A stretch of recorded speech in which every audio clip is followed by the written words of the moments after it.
A Rodrigo Botero, director general de la Fundación para la Conservación y Desarrollo Sostenible. Ana María Duque Correa, directora ambiental en Colombia del Grupo Argos. Mónica Jiménez, directora de Estrategia y Sostenibilidad del Grupo Geopark. Y Brigitte Baptiste, rectora de la Universidad EAN, quien moderará este segmento. Bienvenidos todos, por favor, adelante.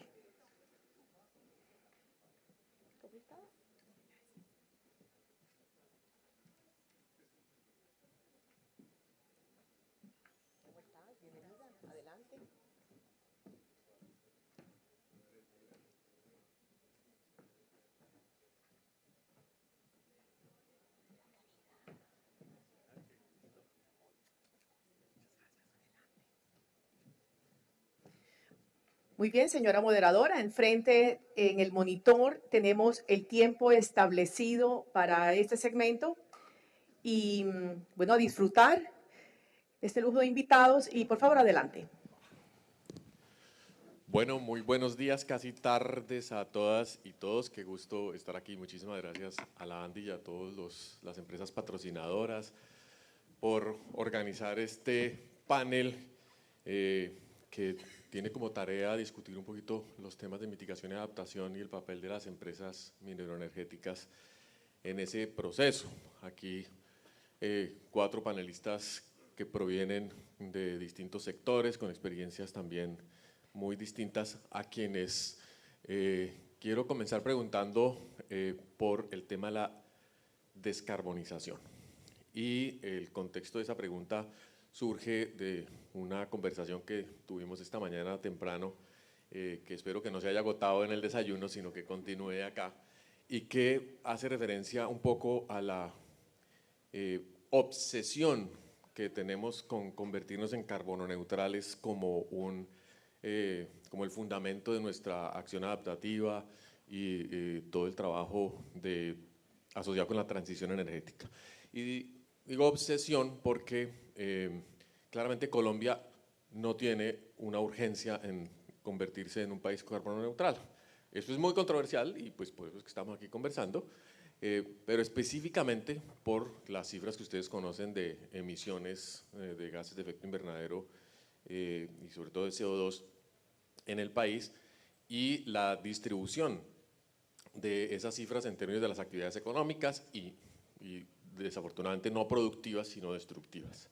Entonces la descarbonización en Colombia obviamente tiene un componente en el sector privado y vamos a hablar de eso, pero primero tiene un componente asociado con la deforestación y por eso quiero empezar con Rodrigo, que conoce muy bien el tema de lo que pasa en deforestación y que nos hable sobre qué significa la carbonización de la selva, que es lo que está pasando en este momento.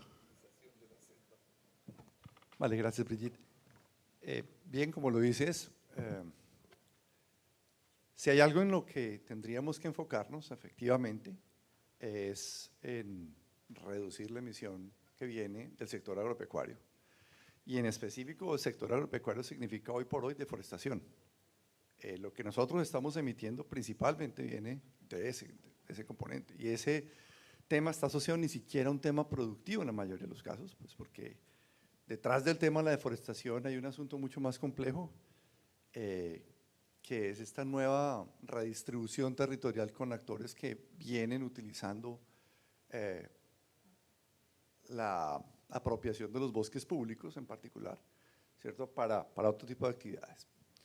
Lo segundo es que parte de ese proceso de apropiación pasa rápidamente por una transición a la matriz agropecuaria, en particular con una actividad de alto impacto, que es esa ganadería extensiva que se está desarrollando en estas áreas, pero que habría que también señalarlo, empieza rápidamente a extenderse a coincidir con algunas zonas en donde hay presencia de esa matriz mineroenergética, entonces se hace una correlación, digámoslo, muy tendenciosa, ¿cierto? Buscando que eso se migre a los impactos indirectos que produce el sector. Creo que ahí hay un error enorme. El otro asunto es que tenemos como país un área gigante, un área de un potencial enorme en términos de restauración, que está hoy por hoy mal focalizada, me parece a mí, que en el caso de un sector, yo escuchaba en los paneles anteriores, con la potencia financiera y técnica de un sector como el energético, uno diría, es allí donde está un probable apalancador para revertir esos procesos de pérdida de bosques, de pérdidas de material vegetal, que hoy por hoy lo que tenemos es, y en el mapa nacional, ecosistemas que tienen una altísima vulnerabilidad en este escenario de cambio climático. Entonces yo dejaría por ahí un poco en dónde es que están los jugadores, las oportunidades, pero también un escenario tremendamente conflictivo. Muchas gracias, Rodrigo. Yo creo que ahí se plantea ya una pregunta que posteriormente le haré a Ana María y a Mónica sobre el tema de convertir, en este caso, oro, cemento, petróleo en árboles. ¿Cómo revertimos ese proceso si logramos entender que la correlación negativa no está siendo apropiada? Las cifras no la soportan. No es el sector minero energético el que está causando la deforestación o las emisiones de CO2. Pero ahí quiero llegar a Camilo, con quien mantengo una conversación también muy grata en Twitter sobre el vegetarianismo y las vacas como emisoras de carbono y como también parte del problema asociado con la deforestación y la destrucción de la biodiversidad colombiana. Un poquito su perspectiva sobre un tema que definitivamente tiene que ver con el papel de los consumidores y luego los vínculos que puede haber entre el sector productivo y el sector minero energético. Bueno, sí, me parece interesante que vayamos ubicando a Colombia dentro del panorama global y a su vez también pensándonos como un país emisor principalmente de emisiones de carbono o de otro tipo de emisiones. Entonces, inicio con algo que planteaba, así es, ¿qué tanta responsabilidad tenemos nosotros en las emisiones globales? Y un argumento puede ser, no nos centremos tanto en la descarbonización por nuestras escasas emisiones, pero fíjense en eso, si todos los países del planeta que emitimos menos de 2%, menos de un 2%, eso suma 36%, es decir, todos los países que emitimos menos de 2% de participación emitimos más que China. Luego tenemos una responsabilidad, primero, pero es una responsabilidad que debe ser diferencial y nosotros no podemos copiar el modelo de otros países. Por una razón muy evidente que se está exponiendo ahorita, tenemos un primer factor de emisiones que es deforestación y el segundo es contundente, es la ganadería. 14.8% de las emisiones totales de esos un poco más de 302 millones de toneladas de CO2 provienen de la ganadería. Una ganadería que cuando tenemos esta conversación mucha gente cree que es satanizar el sector. No, no, no, se trata de hacer un diagnóstico para mejorar las prácticas. Voy a darles algunos datos. Colombia tiene un uso absolutamente ineficiente del suelo, en el cual tenemos 0.6 UGG, o sea, 0.6 cabezas de ganado por hectárea, lo cual hace que sea absolutamente depredadora la manera como se usa el suelo. Y eso lleva a que la primera causa de emisiones de metano de Colombia ni siquiera sea el sector de las industrias de energía, sino que según los datos del IDEAM, ¿qué es la ganadería? Entonces, ¿qué hay que hacer? ¿Satanicemos la ganadería? No, espere. Más bien transitemos dentro de la comprensión de la transición energética. Hay que comprender que las prácticas agrícolas y las prácticas ganaderas tienen que cambiar en ese orden. Eso por un lado, Brigitte. Y lo otro que es fundamental tener acá en cuenta, cuando pensamos en las emisiones de Colombia, quiero cerrar con estos dos casos que usualmente se dejan por fuera. Si a mí me dicen, oiga, ¿qué es lo que más puede aportar en términos de emisiones Colombia al planeta? ¿Carbón? Yo les voy a decir no. ¿Saben cuál? Mercurio. Colombia es el principal país emisor per cápita del planeta de mercurio. Del planeta, por encima de China y por encima de Indonesia. Y esa conversación, no, esa no hablemos tanto, esa dejémosla por ahí al ladito. Entonces, si vamos a hablar de emisiones y de impacto global, esa. Y la otra, como ustedes saben, se planea ahorita hacer un vertimiento de aguas controladas de Fukushima. Y a mí me impresiona ver que hay gente que se escandaliza más con un vertimiento controlado industrial que con lo que le hacemos todos los días al río Bogotá. Es más peligroso para la biodiversidad y para la salud humana esos vertimientos irresponsables, negligentes, que tenemos completamente en el olvido, como lo que ocurre con nuestros ríos, a las emisiones que pueden ser controladas. Entonces yo siento que ese giro hay que darlo dentro de la reflexión que hacemos de este problema. Y ahí hay una conexión muy clara entre la necesidad de hacer inversiones importantes en los temas de saneamiento, por ejemplo, en los temas de construir una ganadería virtuosa, que ya existe, porque, digamos, tecnológicamente hablando, sí es factible criar vacas que no sean carbono negativas o carbono positivas, es decir, que no sean dañinas para la atmósfera. Lo hemos visto también con los temas de agricultura regenerativa. Lo que pasa es que la transición del sector agropecuario necesita combustible, necesita inversiones importantes para realmente llegar a la bioeconomía y todo lo que quisiéramos tener a corto plazo. Brigitte, perdóname, un dato que les dejo para que por favor ojalá lo tengan presente y ojalá lo anoten. En el año 2000, producir 1 kilogramo de carne de res generaba en Colombia 49 kilogramos de CO2. El año 2020, que es el último registro que tenemos, ya superamos los 60. O sea, vamos desmejorando. Gracias. Cada vez que se comen una hamburguesita, siembren un árbol. Ahora, la descarbonización tiene un componente, una serie de alcances. Realmente aquí hemos venido hablando mucho de Afolú como el principal, digamos, responsable de las emisiones, pero no de la otra cara de la moneda, que es la captura de las emisiones o la disminución de emisiones, y claramente las empresas ahí tienen una tarea muy importante y razones distintas para descarbonizar. Entonces quisiera empezar por Mónica y luego por Ana María, para que nos cuenten un poquito cómo desde Geopark y desde Argos están pensando este tema y cuáles son las limitaciones y los retos que tienen. Bueno, desde la industria de hidrocarburos, entonces yo creo que empezamos, obviamente aportamos a las metas del país y sabemos cuál es nuestra responsabilidad ahí, pero la pregunta que yo les hago es desde un punto de vista de una empresa y en un sector que definitivamente se ha tratado de poner en no satanizar. ¿Qué quiere uno? Uno quiere estar en una compañía responsable, quiere estar en una compañía donde desde la cultura la competitividad de los hidrocarburos se muestra no solamente en la manera que hace, sino también en la manera en que esa actividad se puede hacer creando menos emisiones. Entonces, ¿cómo lo vemos nosotros? Los vemos desde un punto de vista de cultura y dentro de la estrategia de la compañía. En cuanto a nuestros planes, digamos, tenemos pues la conciencia de cambio climático, tenemos planes de adaptación, planes de mitigación, y cuando se va a la descarbonización también nos lleva a la competitividad de la empresa. ¿Eso qué quiere decir? Quiere decir que nos ponemos metas claras, tenemos metas en diferentes momentos en el tiempo de bajar la intensidad por barril, la intensidad de CO2 equivalente, y eso tiene además unas metas a las cuales les vamos haciendo seguimiento todo el tiempo. Y lo hacemos también porque eso nos hace una compañía responsable, una compañía competitiva, y no solamente ante los inversionistas, ante todos los grupos de interés. Vuelvo al tema de los empleados. O sea, todos los grupos de interés le interesa y crea valor para la compañía tener un plan de descarbonización muy claro.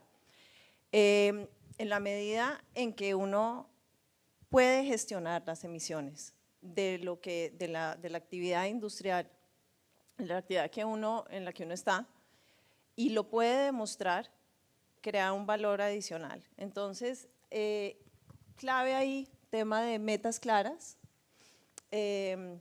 buscar no solamente dentro de la descarbonización otras maneras de tener una actividad que sea muy responsable, por ejemplo, temas de eficiencia energética, mirar exactamente en qué parte de la cadena productiva bajas esas emisiones, y ahorita estamos concentrados en alcance 1 y 2, y la gran pregunta que tenemos que trabajar, diría yo, entre todos como industria es cómo vamos a manejar el alcance 3, que podemos hablar de eso un poco más adelante. Pero Sí. Perfecto, muchas gracias. Ana María. Gracias, Brigitte.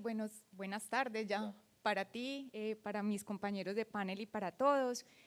Nosotros en Argos estamos convencidos que cada uno debe poner su granito de arena, independientemente de que el sector minero y el sector industrial no sean los mayores aportantes de CO2 en el país, y que sea el sector Afolu y el sector de generación y consumo de energía, incluido el transporte, los que se coman casi que la torta completa de las emisiones. Pues nosotros tenemos que poner nuestro granito de arena y en eso nos estamos enfocando. Tenemos unas metas claras, como lo dice Mónica, con una hoja de ruta muy clara, con metas intermedias a 2030 y a 2050. Nuestras metas a 2030 son reducir en 29% nuestras emisiones directas de CO2 y a 2050 entregar concreto carbono cero neto a la sociedad. ¿Y cómo lo estamos haciendo? Entonces, principalmente en la producción de cemento tenemos 3 palancas. Por supuesto, la eficiencia energética, hemos hablado mucho de eso en estos 2 días de conversaciones muy interesantes, pero también el uso de combustibles alternativos derivados de residuos en nuestros hornos de cemento. Ahí vemos una oportunidad gigantesca. Nosotros queremos que los residuos sólidos urbanos que se generan en el país no sigan yendo a rellenos sanitarios, en donde se convierten en metano, y el metano tiene un potencial de calentamiento global muchísimo más alto que el CO2. Nosotros queremos, por el contrario, que esos residuos se conviertan en un combustible alternativo que nos permita sustituir carbón y gas natural en nuestros hornos de cemento. Y tenemos metas a 2030 de alcanzar un porcentaje de sustitución del 34%.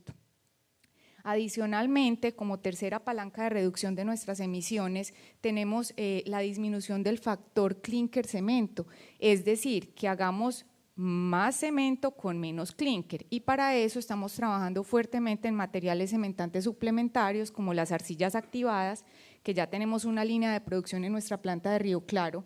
Decimos con orgullo, es una de las 3 líneas que existen en el mundo. Solo existen 3 líneas de activación térmica de arcillas y una la tenemos en Colombia, en nuestra planta Río Claro, y con eso logramos minimizar nuestras emisiones de CO2.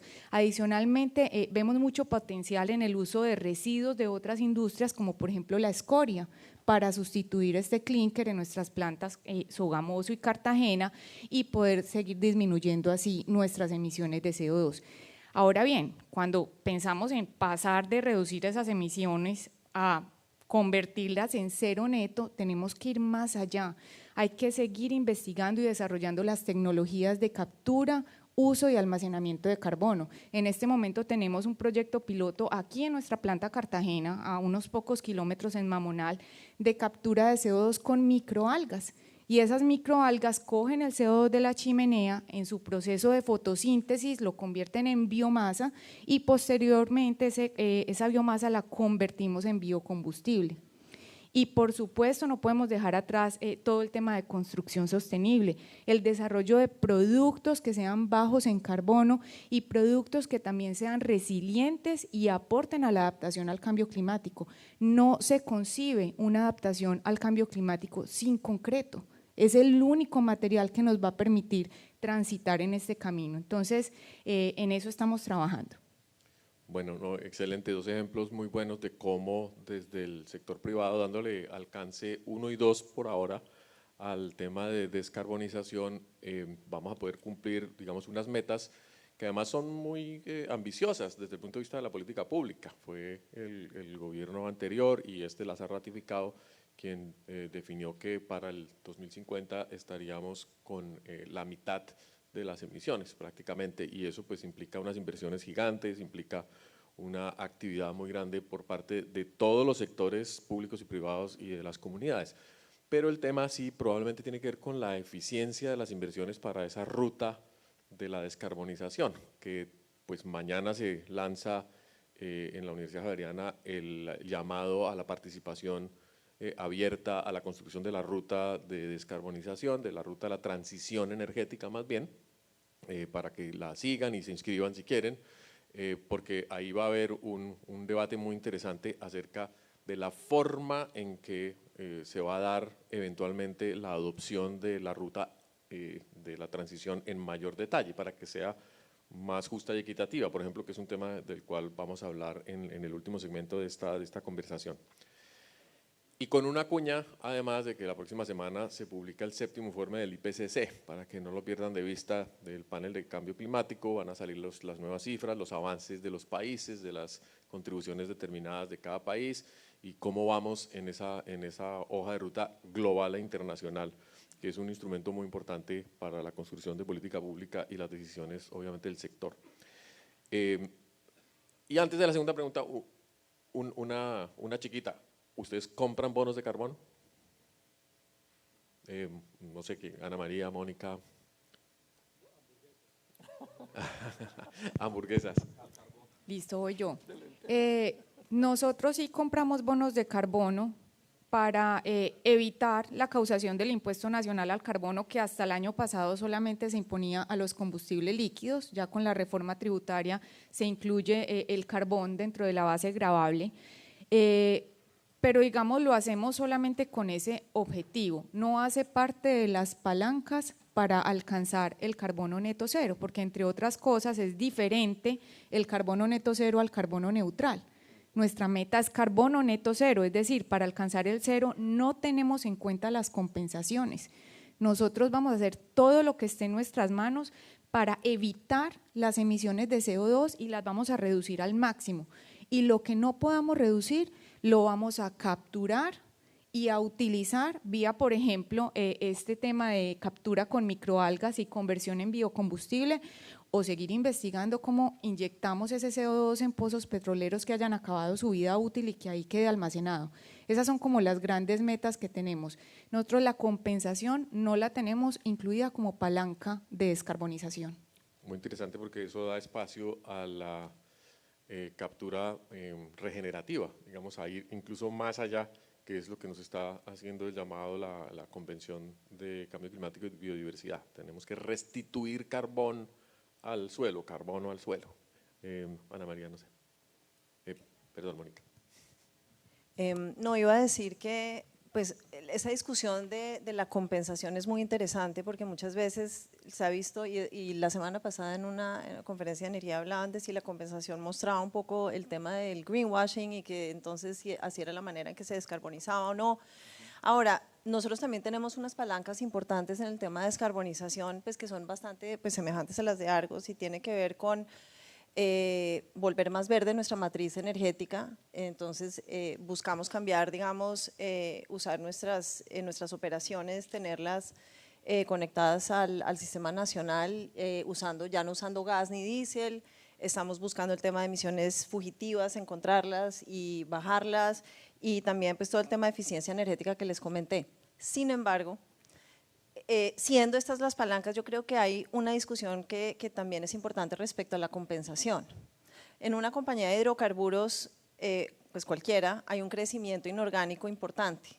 Y una de las discusiones es, bueno, y cuando yo me voy a ir a otra jurisdicción y voy a ir a otra operación que eventualmente puedo, por ejemplo, comprar, ¿qué pasa si es una operación que es de otro dueño y que tiene unas emisiones altas? ¿No lo compro? Entonces, ahí yo creo que el tema de la compensación es muy interesante porque uno podría decir, yo puedo hacerlo tal vez mejor que esa compañía a la que le voy a comprar. Pero en el ínterim, o sea, uno tiene que decir, pues, ¿qué voy a hacer? Ahí puedes compensar en el neto por este tiempo y luego mostrar que tu ventaja competitiva como empresa, en este caso en empresa de hidrocarburos, está en poder coger cualquier operación y bajar las emisiones por la experiencia que ya tienes de la descarbonización que tienes en tu negocio pues, históricamente. Yo creo que ahí, por ejemplo, hay una ventaja muy importante en Geopark. Y la discusión se da que sí hay un crecimiento inorgánico. Les puse ese ejemplo puntual es porque creo que la compensación es algo que sí es una herramienta, de las muchas herramientas que hay en todo este tema de descarbonización y de mitigación, que si uno la usa bien, funciona y no deberíamos, hubo mucha discusión la semana pasada sobre esto, no deberíamos tampoco demonizarla. Las cosas de verdad tienen un valor en la medida en que se usen bien. Esa sería tal vez la reflexión al respecto. Pues, yo tengo que confesar que la Universidad de AN compra bonos de carbono para la cuenca de Chinchiná, porque tenemos una colita que no logramos compensar con los árboles que sembramos con nuestros estudiantes en el bosque universitario, porque todavía ponemos calefacción en el edificio que está certificado, pero hay gente que dice, hace mucho frío, aquí hace mucho frío. Rodrigo y Camilo, ¿ustedes qué piensan de los bonos de carbono? Uy, siguiente pregunta. Creo que es un tema particularmente muy controversial desde hace un mes, más de lo que ha sido siempre, porque la evidencia que nos viene señalando, algo que es un poco decepcionante, y es que muy posiblemente no es una estrategia tan potente como creíamos en términos de mitigación. Yo creo que hay que dimensionar ¿hacia qué se enfoca el bono de carbono? El bono de carbono puede uno cuantificar, evidentemente, como su nombre lo dice, la captura de un carbono, pero hay que ir un poco más allá de lo que logra la captura de carbono en los bosques. ¿Para qué se captura carbono en los bosques? ¿Simplemente para reducir emisiones o para que ésta se exprese en forma de biodiversidad? Eso es lo primero que quiero dejar acá sentado. El segundo asunto es que estas compensaciones desafortunadamente tienen una limitante que yo he visto en el país, particularmente con el tema de bosque seco tropical, y es la dificultad para generar estas áreas de compensación donde tiene una particular presencia, por ejemplo, ganadería extensiva. Voy a ponerles un ejemplo particular, en el Tolima. Si allá se quiere hacer este ejercicio es supremamente complejo, porque como la tierra ya migró a darle un valor hacia otro tipo de actividades, tratar de generar este tipo de proyectos es supremamente complicado. No creo que sea una estrategia a la que el mundo deba renunciar, pero creo que hay que valorarla en sus justas proporciones. Insisto, no solamente centrarnos en lo que es reducir esas cifras de carbono, sino el impacto que tiene sobre la biodiversidad. Y acá me conecto con otro asunto. Fíjense que hemos ido cometiendo un error en Colombia y en el mundo, y es concentrar la crisis ambiental global particularmente en las emisiones de carbono. Y un país como el nuestro cada vez va perdiendo su biodiversidad pesquera por nuestras faltas de regulación. Por ejemplo, si ustedes ven esos espectaculares bagres rayados que Brigitte tiene en su vestido, que están sometidos a unos procesos de regulación y de estándar ambiental, en Colombia muchas veces no se cumplen. Y esto no solamente es un asunto de pérdida de biodiversidad, sino también de salud pública. Y se los conecto con lo que les dije al puro principio con el tema del mercurio, por precisamente hacer ese carbon focus. Si ustedes miran todas las cuencas de Córdoba que fueron estudiadas, Instituto Nacional de Salud, de esos todos los datos más recientes son como 2010, 2015, 42% de las especies de peces de esa cuenca tienen niveles tóxicos de mercurio. Y si ustedes lo miran a la luz de mujeres embarazadas y niños, 80% de las especies.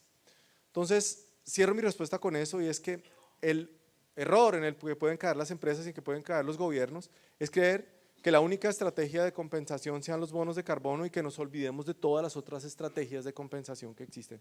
Rodrigo. Bueno, el manual de compensaciones ha sido parte de una discusión larga en ese sentido, y hay un debate muy vívido acerca de cómo realmente utilizar esa potencia que implica la norma de compensación y desforestarnos un poquito de la idea de las inversiones forestales. Y una aclaración, yo me he visto de bagre porque ya no me puedo vestir de sardina, pero igual hago promoción de la biodiversidad. Bonos de carbono, Rodri.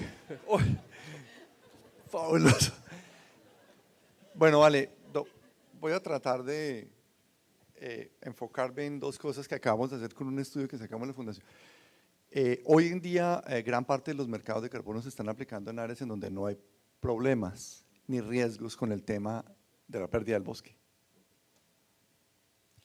Entonces, realmente yo, pues por lo menos pongo la pregunta de para qué se están dando estos mercados, para qué se están dando hoy por hoy los mercados de bonos de carbono. ¿Es para hacer simplemente un proceso de secuestro de carbono y obviamente pues trabajar esto en términos de un negocio, o estamos trabajando en función de la recuperación de unas áreas, recuperación de áreas que están perdidas, degradadas, otras evitarlas en las zonas de donde realmente la presión de la deforestación está ocurriendo? Yo creo que allí está fallando, y claramente los datos nos muestran que esto está sirviendo para otro tipo de negocios. No profundizo más, ahí se los dejo. Y lo otro es, y el doctor Llorea lo tocó hace un rato, si nos vamos efectivamente a esas zonas de frontera, hay una condición muy compleja que se está dando hoy por hoy, y es el tema de gobernabilidad. Entonces, si uno no tiene claro hacia dónde y para qué están llegando esos dineros, puede estar generando un mecanismo perverso. Y creo que hay casos documentados de que hoy por hoy eso es lo que está sucediendo. Entonces yo pensaría que si no hay un mecanismo de regulación claro para esto, el riesgo es altísimo, y eso puede estar incentivando condiciones de conflictividad indeseables totalmente. Yo sería radical en eso. En este momento lo que menos necesitamos es echarle leña al fuego. Las condiciones de conflictividad territorial están en un punto que podrían inclusive elevarse aún mucho más y hacer una sinergia con economías de estas que con una muy buena intención lo que pueden estar haciendo es todo lo contrario. Y me voy digámoslo, a otro elemento que se tocó hace un momento y me parece importante para la discusión del panel. El tema de la transición es una transición de paisajes, no solamente de un sector. Y en ese sentido la transición de esos paisajes y de esa matriz productiva tendrá que involucrar, digámoslo, esos procesos que hoy por hoy en términos sociales están poniendo en riesgo y vulnerabilidad ahora sí lo que desde aquí se está discutiendo y es un poco hacia dónde va la transición. Entonces, yo pensaría que mecanismos como este o cualquier otro va a tener que ponerse también en una condición de una propuesta macro de zonificación ambiental y productiva del país, que en función de la transición puede presentarnos oportunidades o grandes riesgos. Y esto lo digo un poco, esta última frase, en función de mi otra camiseta, y es viendo el tema de la conflictividad armada que se está dando hoy y que está pudiendo inclusive y está coincidiendo en donde están estas áreas de las matrices y los núcleos de las matrices energéticas del país. Sí, estamos hablando de Catatumbo, estamos hablando de Arauca. Nariño, Tumaco, Arauca, etcétera, etcétera. El Andén Pacífico, Indudablemente. el Meta, el Valle del Magdalena. Entonces, ves energía, o bueno, matriz energética y ves conflictividad. No, y sería terrible que con la premisa de proteger el bosque e invertir recursos, incluso con la idea de la justicia climática, Exacto. que estemos desplazando comunidades. Tenemos, por ejemplo, al pueblo Andoque viviendo en Usme, en Bogotá, pese a que tienen 1 millón de hectáreas de selva, o al pueblo Nucac, en vía de extinción, viviendo en los basureros de San José del Guaviare, porque aunque tengan también más de 1 millón de hectáreas de selva en buenas condiciones, no tienen ningún respaldo para realmente participar del boom del carbono. Ellos, además, pregúnteles qué significa. O los nuevos ocupantes del resguardo Yaguara en la Tunia haciendo las negociaciones de Proyecto Red. Y así sucesivamente. Eso es para se puede que mencionar todo un mapa quiénes nacional. son los nuevos ocupantes de esos resguardos que están reclamando estatuto de comunidades y justicia climática, porque uno puede simular muchas cosas, uno puede crear condiciones propicias para cobrar por cualquier cosa. Hoy en día sabemos que emergen comunidades debajo de las piedras para reclamar consulta previa y eso ha desvirtuado uno de los instrumentos más importantes que tiene el país para realmente construir una relación positiva con las comunidades locales. Eso es un tema del cual yo creo que tenemos que hablar cada vez más y que nos lleva en esta ronda de 10 minutos que nos quedan a hablar de justicia en la transición. Se habla mucho de la transición justa y equitativa, del carbono de lujo, las emisiones de lujo versus las emisiones necesarias. Y yo creo que es un tema fundamental. Cómo entender tanto la carbononeutralidad en sus distintos alcances y la lucha contra la deforestación o las transiciones energéticas en clave de transición justa y equitativa. No sé si Camilo quiera empezar y luego pasamos aquí a Ana María, Mónica y Rodrigo. Bien. O si quieren después pelear directamente también. Yo creo que la pregunta clave cuando uno piensa en esto es ¿para qué? ¿Para qué hace la transición? ¿Para bajar emisiones de carbono? Esa es una posibilidad. Uno. Y lo otro, si es que esa transición debe ser de la misma manera en todas las regiones. Por ejemplo, ¿para qué hacer una transición energética? ¿Para qué generar energía en La Guajira? ¿Para qué es? Para sacar agua, seguramente va a ser la prioridad, número uno. Otro ejemplo, si queremos hacer una transición energética para el país, ¿será solamente para bajar emisiones de, no sé, de la combustión de los fósiles o también de la huella de carbono de nuestra comida? Y entonces si pensamos en eso vamos a necesitar también tener abonos y para producir abonos vamos a necesitar tener gas natural. ¿Será que eso es posible anclarlo? Muy posiblemente sí. Entonces, la justicia implica que no solamente pensemos en tener una visión sectorial de este asunto, sino que involucremos a las soluciones que necesita cada sector y que necesitan las comunidades. Esta mañana conversábamos particularmente 2 asuntos en el desayuno. Por ejemplo, uno, si yo pienso en una transición justa para una comunidad del Pacífico y digo, bueno, la gente acá no está pudiendo tener acceso al agua en la zona del planeta donde más llueve, porque el agua la tiene contaminada, y si recolecta el agua lluvia, como normalmente lo hace, le caen vectores. ¿Qué es lo que yo necesito apoyar para que estas personas tengan? Seguramente bancos de cloro. ¿Y para qué necesito llevarles energía allá particularmente? Para que mejoren sus procesos productivos, muy seguramente no agrícolas, sino de otro tipo. Y si estoy en una región como La Guajira, seguramente las soluciones energéticas que voy a requerir allá son otras. Fíjense las dificultades que en este momento hay para el sistema tarifario de energía en Colombia.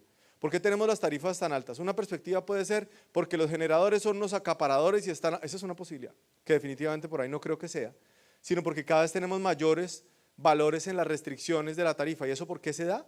Porque tenemos dificultades en la conexión. ¿De dónde? Por ejemplo, de los parques eólicos de La Guajira. ¿Y por qué no se han conectado? Por temas tecnológicos y por conflictividad socioambiental. Entonces, si nosotros involucramos a las comunidades, ahí viene un elemento fundamental en cuanto a las soluciones que necesitan para transición energética justa. Y lo otro que yo le sumaría a esa respuesta, Brigitte, tiene que ver con el impacto en la salud ambiental que tiene la transición energética. Si yo pienso cuál puede ser la principal necesidad que tiene Colombia de electrificar el transporte en las ciudades, yo pienso que ni siquiera está tanto por las emisiones de carbono, sino por las emisiones contaminantes que en este momento nos están enfermando. De tal manera que nosotros como colombianos necesitamos generar un modelo de transición para nuestro país. Y quiero cerrar esto con una idea que no es mía, sino es de Michel de Montaigne, que en uno de sus ensayos dice, mire, pensemos en las abejas cómo crean su miel, tomando de diferentes flores, cada una hace su miel. Nosotros como colombianos necesitamos generar de manera ecléctica nuestra propia receta y no creer que lo que hacen en Europa seguramente será lo más justo para nuestras comunidades o lo más justo para nuestro país. Bueno, eso me hace acordar de la polémica sobre el auto eléctrico. Por supuesto que quisiéramos ver una movilidad eléctrica de mucho menor impacto, de menores emisiones, pero realmente las cifras nos dicen que Colombia está lejos de poder electrificar su parque automotor por los costos, porque la depreciación, la devaluación y muchos factores económicos hacen que no haya manera de que antes del 2040 hayamos podido reemplazar nuestros motores a explosión. Si ni siquiera Alemania considera que puede hacerlo en el 2035 con los demás países europeos, va a ser muy difícil acá. Entonces volvemos a hablar incluso de bioetanol, del carrito borracho, que vamos a necesitar seguramente durante unos 10 o 20 años, porque pues tal vez no es tan limpio como el eléctrico, pero es un 30%, un 60% más limpio que el de gasolina o diésel. Entonces ahí hay otra cuñita energética. Gracias, Brigitte. Bueno, para nosotros la transición energética justa implica reglas de juego justas. ¿Y qué vemos que está pasando en el país? Cada vez tenemos más impuestos a los combustibles fósiles. El año pasado, como lo hablaba ahorita, se incluye el carbón dentro de la base gravable del impuesto nacional al carbono, a pesar de que ya teníamos un programa nacional de cupos transables de emisión desde la Ley de Acción Climática y que supuestamente va a quedar totalmente implementado a 2030. Entonces uno dice, vamos a tener ahí doble tributación, voy a pagar por el CO2 que está embebido en el carbón y adicionalmente por las emisiones que voy a generar en mi proceso productivo.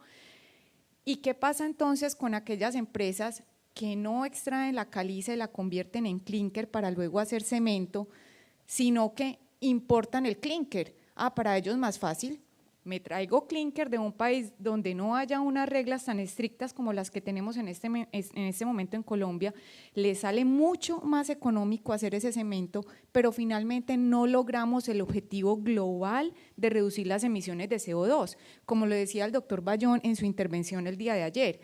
O sea, da lo mismo una tonelada de CO2 en Cartagena que una tonelada de CO2 en Nueva York, que una tonelada de CO2 en Beijing. Entonces, finalmente, si queremos una reducción de las emisiones globales de CO2, tenemos que tener reglas justas. Entonces, pensar en cómo hacemos unos mecanismos de frontera, un border tax, para que tengamos reglas de juego justas en materia de transición energética.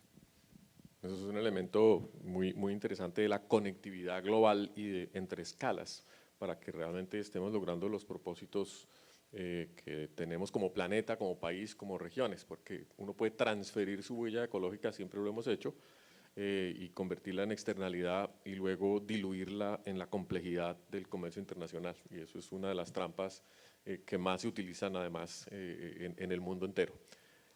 Mónica. Bueno, ¿cómo vemos nosotros transición energética justa? Yo diría que estamos de gran manera muy alineados con lo que se está hablando, digamos, en el gobierno en este momento de cuál es la voz y con quién deberíamos estar hablando para nuestros proyectos. Y esto es algo que las empresas, yo diría, de hidrocarburos han hecho toda la vida en Colombia, porque además nos caracterizamos por estar en las regiones recónditas del país donde a veces tampoco ha podido llegar el Estado. Es incluyente, es una transición donde no solamente el tema, digamos, de hidrocarburos que desarrollamos nosotros lo tenemos que hacer con una conciencia social, sino también cualquier otro negocio que nos esté llevando a un nuevo conocimiento y que nos dé sostenibilidad en el tiempo más allá de pues, los próximos 40 años.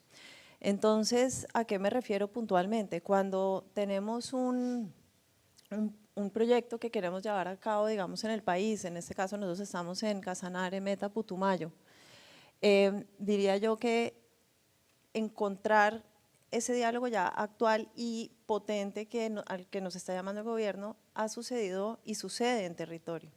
Hoy en día nosotros tenemos, hace poco tuvimos una reunión informativa con nuestras comunidades en Putumayo, que luego se va a consolidar una audiencia el 15 de abril, para hablar de un proyecto específico que estamos desarrollando.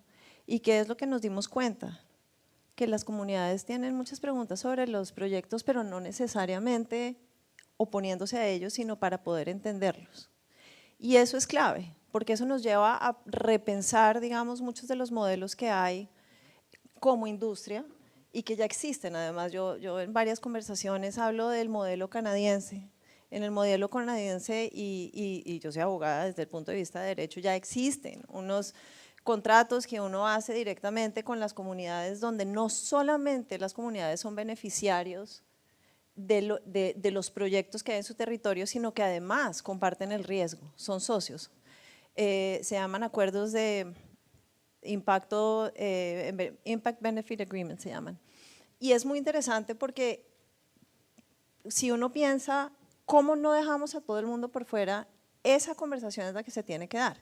Y no solamente con el grupo de interés comunidades, porque los grupos de intereses priorizados para cada compañía pues son diferentes, pero también volvemos al tema de los empleados.